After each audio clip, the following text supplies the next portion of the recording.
চর ঘাসিয়া, রামগতির চর গজারিয়া এবং হাতিয়ার মেঘনা নদীর মাঝখানে এই চরের নাকি এখন পর্যন্ত কোনো মালিকানাই তৈরি হয়নি। জায়গাটা কোন জেলার অন্তর্ভুক্ত সেটাও নাকি অমীমাংসিত।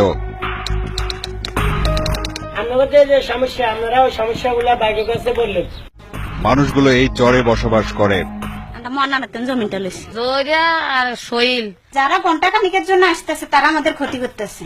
এই চর কোন এলাকার অন্তর্ভুক্ত তার সুরাহা না হলেও জায়গা বিক্রি হচ্ছে দেদারসে।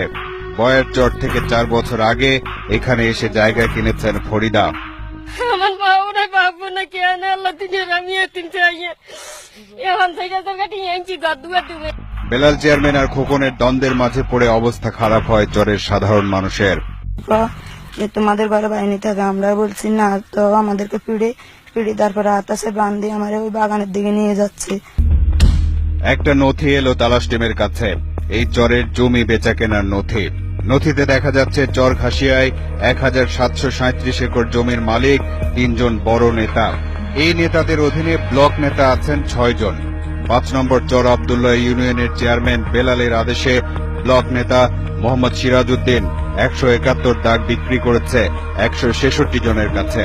ব্লক নেতা মোহাম্মদ ফারুক 267 দাগ বিক্রি করেছে 267 জনের কাছে।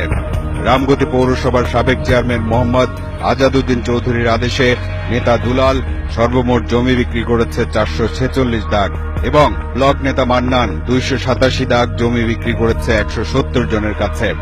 নোয়াখালী 6 হাতিয়ার সংসদ সদস্য আয়েশা ফেরদৌসের স্বামী সাবেক সংসদ সদস্য মোহাম্মদ আলীর আদেশে আলাউদ্দিন মেম্বার 214 দাগ জমি বিক্রি করেছে 214 জনের কাছে এবং আরেক তালিকায় 352 দাগ জমি বিক্রি করেছে 352 জনের কাছে।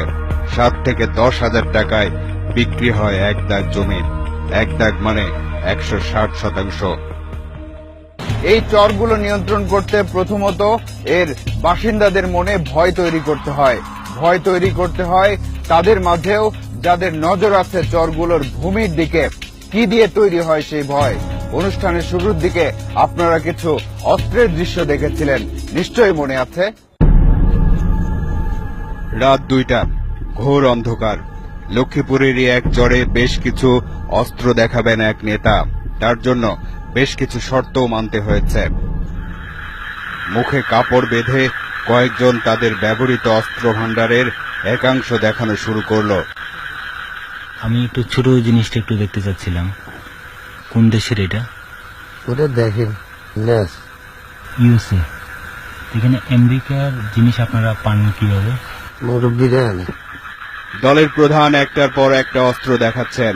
আমাদের এখানে এখন 20-22টা আছে। এটা তো পিস্তল, এলজি আছে, 1 শুটার আছে, আর এটা তো দেখছি এটা 22।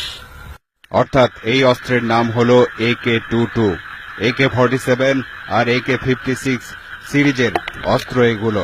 কিন্তু এই চরে এসব অস্ত্রের কি কাজ? সব কাজে ব্যবহার হয়। সব কাজ বলতে হচ্ছে যে মানে আপনারা?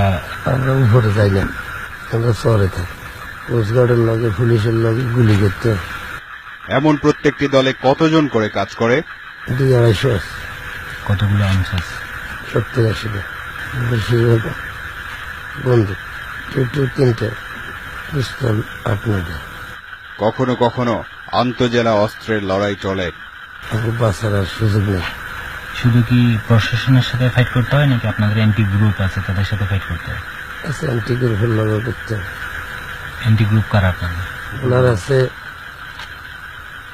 চিটাগাংয়ের আছে। আপনাদের সাপোর্ট দেয় কারা? উপরের নেতারা।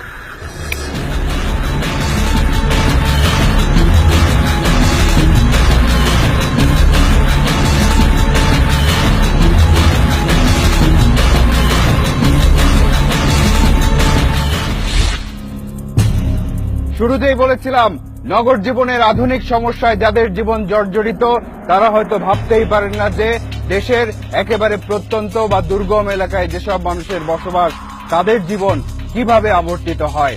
তালাশের এবারের পর্বের অনুসন্ধান হয়তো আপনার নাগরিক জীবনের ব্যস্ততার ফাঁকে ক্ষণিকের জন্য হলেও সে ভাবনার দুয়ার খুলে দেবে। এবার যেতে হবে। আজ চলে যাচ্ছে কিন্তু যাচ্ছে না। পরবর্তী অনুসন্ধান শেষে তালাশ টিম আবারও এসে দাঁড়াবে আপনাদের সামনে। দর্শক, আপনাদেরকে নিয়ে আপনাদের জন্য এই অনুষ্ঠান। লিখুন এই ঠিকানায়। প্রযোজক তালাশ, ইন্ডিপেন্ডেন্ট টেলিভিশন, 149 150 তেজগাঁও শিল্প এলাকা, ঢাকা 1208। ইমেইল করতে পারেন talas@independent24.tv এই ঠিকানায়। আপনার অনুসন্ধানী মনের দরজা জানালা খোলা রাখুন। কিছু বেরিয়ে এলে আমাদেরকে জানান। তালাশ টিম থাকবে আপনার সাথে।